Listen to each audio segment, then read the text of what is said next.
Hello everyone, and welcome to this QC Copper and Gold technical webinar on the OPEMISKA Copper Complex project. My name is Charles Baudry, and I'm the Vice President of Exploration for QC Copper and Gold. We are listed on the Venture Exchange under the symbol QCCU. I'm a geologist by profession and a qualified person, or QP, as per NI 43-101, and I have created this webinar. This presentation will focus on our upcoming drill program on the Springer Perry mines and on the adjacent Cook-Robitaille property. There will be forward-looking statements in this presentation, and we want to draw your attention to the fact that there are no current mineral resources or mineral reserves on the OPEMISKA Copper Complex project, but there are 4 historical mines. Any reference to mineral resources will be historical in nature, as QP Copper and Gold has not done sufficient work to define any mineral resources or mineral reserves on the project. The exploration potential for the project is very clear in our minds, and the currently available data leads us to think that this project has excellent potential to deliver an NI 43-101 compliant in-pit mineral resource that would be the basis of a development project like that was done at Canadian Malartic and Detour Gold. Our fully funded plan for 2021 on the 2 Springer and Perry mines currently comprises approximately 15,000 meters of drilling, much of which there will be twin drill holes in the first half of the year to define an in-pit indicated mineral resource and follow that up with a preliminary economic analysis, or PEA for short, before year end. The CHIBOUGAMAU region is an important historical mining camp at the northeast end of the Abitibi Greenstone Belt, which has an established infrastructure including power, roads, rail, and a skilled workforce with collaborative First Nation communities. This will minimize CapEx and OpEx requirements for any mineral development project.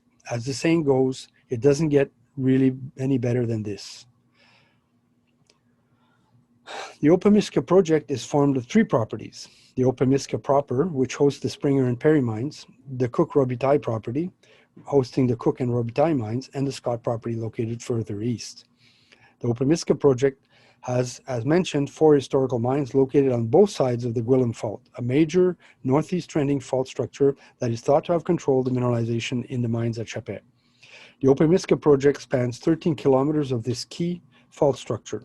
The 3 properties together total nearly 13,000 hectares and have been the object of a tremendous amount of exploration both on surface and underground since the 1930s.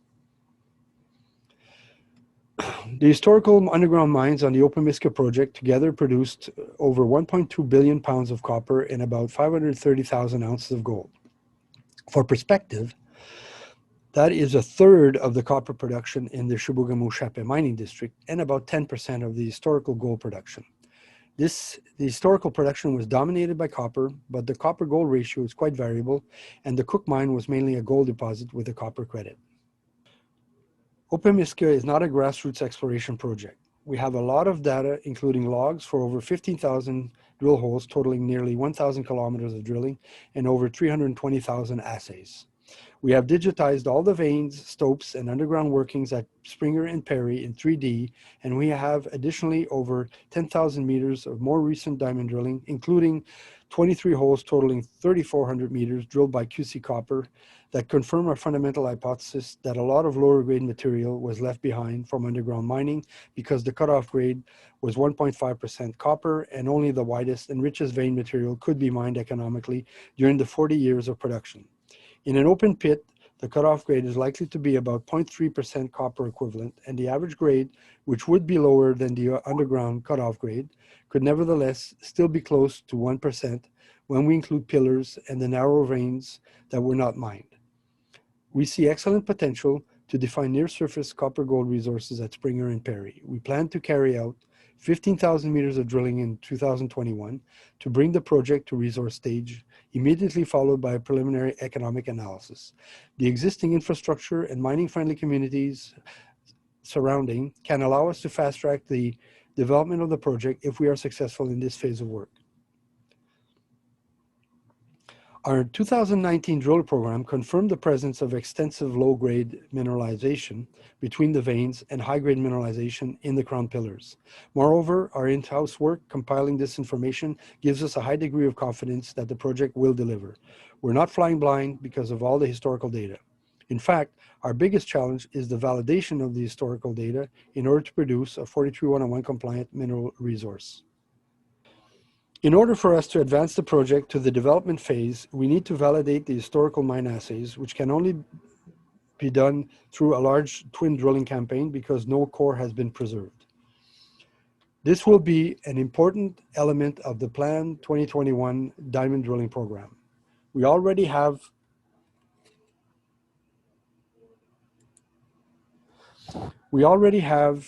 over 10,000 meters of drilling that has been or can be validated, and with the planned 15,000 meters and the numerous twin holes, we're confident that the drill hole spacing will be adequate for a minimum indicated mineral resource. Our independent QPs will accompany the drilling program and will be preparing the maiden resource as soon as the drilling is completed. Simultaneously, we will be running some metallurgical testing and some environmental work, and once the resource is published, we will follow up with a PEA. A 15,000 meter, 75-hole program is planned for Springer Perry that will be added to our previous drilling and the historical mine drilling. Holes will be optimized for mineral core angles while avoiding stopes as much as possible, and a large proportion of holes will twin historical mine holes drilled on surface. A hole spacing of 50 to 75 meters will provide for indicated mineral resources throughout.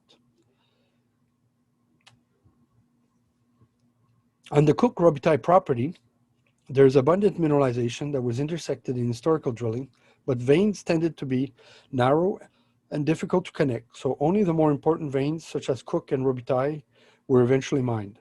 However, a considerable amount of low-grade mineralization occurs along the Beaver Lake Fault, Cook mine trend, which could provide a near-surface open-pit resource. In addition, the northwest trending pattern of copper-gold mineralization, which is characteristic of the vein systems at Chapet, is repeated elsewhere along the Gwillim Fault, and this will be a focus of drill testing. A total of 17 holes and 5,000 meters of drilling are planned for the Cook Robitaille property. Drilling will focus on testing the extensions of the Cook mine for high-grade gold-rich mineralization, and importantly, will test for low-grade surface mineable mineralization along the Beaver Lake Fault Cook mine corridor, and also along other northwest mineral trends along the Gwillim Fault. We have good reasons to believe we can do this and deliver an economic project, mainly because of the existing historical data that mainly needs validation. All the drilling we have done on the Springer and Perry mines indicate to us that the project can deliver what is needed to move forward. We're intensely focused on delivering a pit-constrained and I-43-101 compliant mineral resource for the Springer and Perry mines, and our proposed drilling program on Cook Robitaille has a good chance to confirm the presence of open-pitable mineralization along the Beaver Lake Fault Cook mine corridor.